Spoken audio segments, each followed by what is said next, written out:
दोस्तों, विगत दिनों आपने देखा होगा कि सदन की कार्रवाई सदन के अंदर और सदन के बाहर, कार्रवाई की बातें मैं इसलिए कर रहा हूं कि सदन के अंदर जो कुछ होता है वो दस्तावेज होता है, प्रमाण होता है, लिखा जाता है, साक्ष्य होता है। लेकिन जब आप सदन के बाहर कुछ ऐसा करते हैं तो मीडिया के सामने, जनता के सामने मैसेज तो जाता है, लेकिन वो रिकॉर्ड नहीं होता है।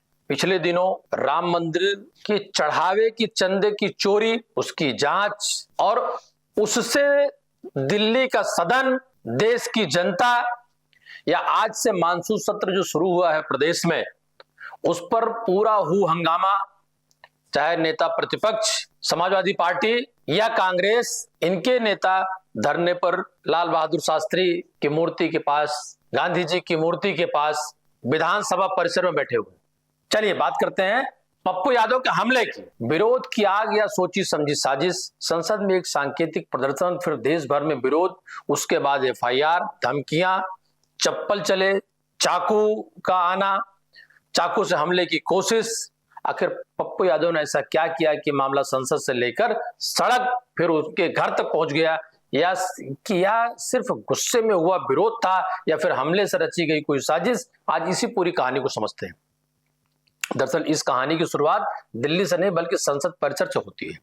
मानसून सत्र के दौरान पप्पू यादव ने विपक्ष के कुछ सांसदों के साथ राम मंदिर चंदे में कथित गड़बड़ी, जो आपको अच्छे से पता होगा, जिसकी जांच भी चल रही, कुछ लोग जेल में भी हैं और कुछ लोग जेल के बाहर हैं पर उनके आरोप हैं, और कुछ लोगों की रिपोर्ट या उत्तर प्रदेश सरकार या दिल्ली या भारतीय जनता पार्टी पर इसको लेकर के बहुत कटाक्ष लगातार राहुल गांधी से लेकर अखिलेश यादव से लेकर देश के विपक्ष के सभी नेता कर रहे हैं। इसके लिए उन्होंने भगवा वस्त्र धारण किया, पप्पू यादव ने पहनकर साधु को रूप कर राहुल गांधी ने दान पात्र में सांकेतिक रूप से पैसे डाले।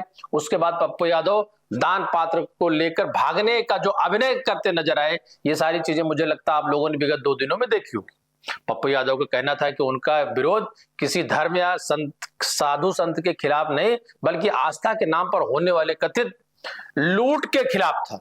लेकिन बीजेपी, विश्व हिंदू परिषद और कई हिंदू संगठनों ने इसे साधु संतों और हिंदू आस्था पर के अपमान की बात कही, आरोप लगाया, और देखते देखते ये विवाद इतना बढ़ गया कि दिल्ली, वाराणसी समेत कई शहरों में पप्पू यादव के विरोध प्रदर्शन, उनके पुतले ऊपर लगातार कालिक पोतना, जूते चप्पल शुरू हुए। पप्पू यादव के खिलाफ ये शिकायतें और एफआईआर भी दर्ज कराई गई। यहीं से माहौल और ज्यादा गर्म हो गया। बताया जाता है कि दिल्ली में पप्पू यादव के आवास के बाहर कई दिनों तक विरोध प्रदर्शन चलता रहा। इन्हीं प्रदर्शनकारियों में बुलंदशहर के एक हैप्पी शर्मा, उनके साथी सुमित गिरी का नाम भी सामने आया। दोनों का कहना है कि वे साधु संतों के अपमान से बहुत आहत हुए और इसी आहत होने की वजह से वो दिल्ली पहुंचे। फिर आया रविवार का दिन। पप्पू यादव अपने दिल्ली स्थित आवास पर प्रेस कॉन्फ्रेंस कर ही रहे थे, वे पूरे विवाद पर अपनी सफाई दे ही रहे थे, तभी अचानक हंगामा शुरू हो जाता है। पप्पू यादव और उनके समर्थकों का आरोप है कि कुछ लोग अचानक अंदर पहुंचे, चप्पल फेंकी, फिर चाकू से हमला करने की कोशिश की। मौके पर मौजूद लोगों ने एक आरोपी को पकड़ लिया, पुलिस के हवाले कर दिया। पुलिस ने एक चाकू बरामद करने की भी बात कही। हालांकि पूरे मामले की जांच अभी जारी है।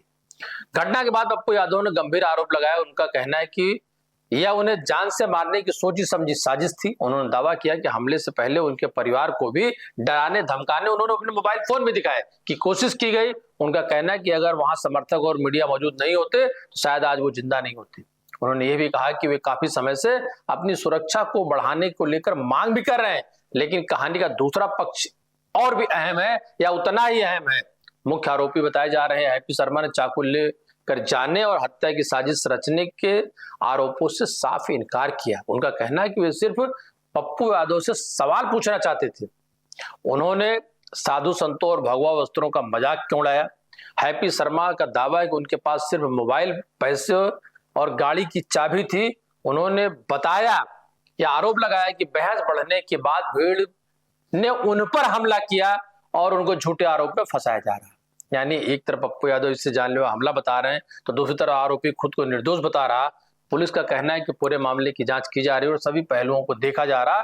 जांच पूरी होने के बाद ही साफ हो सकेगा कि असल में मामला क्या है। यह सुनियोजित हमला था या विरोध के दौरान हुई हिंसा थी या फिर दोनों पक्षों के दावे में कोई सच्चाई नहीं है। लेकिन इस पूरे विवाद ने एक बड़ा राजनीतिक सवाल जरूर खड़ा कर दिया है। क्या संसद में किया गया एक सांकेतिक प्रदर्शन इतना बड़ा विवाद बन सकता है कि बात संसद के घर तक पहुंच जाए? क्या राजनीतिक विरोध अब व्यक्तिगत हमलों में बदलते जा रहे हैं? क्या नेताओं की सुरक्षा को लेकर नई बहस शुरू होने वाली है? इन सारे सवालों का फिलहाल जवाब जांच के बाद ही पूरा होगा, क्योंकि जांच की रिपोर्ट में ही क्लियर हो पाएगा कि आखिर मामला क्या है। लेकिन एक तरफ पप्पू यादव, अयोध्या के सांसद, फैजाबाद के आप देखें अवधेश जी, इन सब पर भी लोगों ने इनकी तस्वीरों पर कई सांकेतिक चप्पलें भी बरसाई, इनकी कालिक भी पोती। लेकिन लोकतंत्र कहां जा रहा है? नेताओं की बोली भाषा कहां जा रही है? और लोकतंत्र में किसी भी बात का विरोध किसी पर हत्या, जानलेवा हमला का रूप क्यों लेता जा रहा है? क्या नुकसान सिर्फ एक नेता का नहीं है या पूरे लोकतांत्रिक माहौल का है या पूरी संसदीय प्रक्रिया का है? अब देखना होगा कि दिल्ली पुलिस की जांच में क्या निकलकर सामने आता है और इस मामले की राजनीति अभी कितनी दूर तक जाती है। नमस्कार, आप देखते रहे यूनाइटेड भारत। धन्यवाद।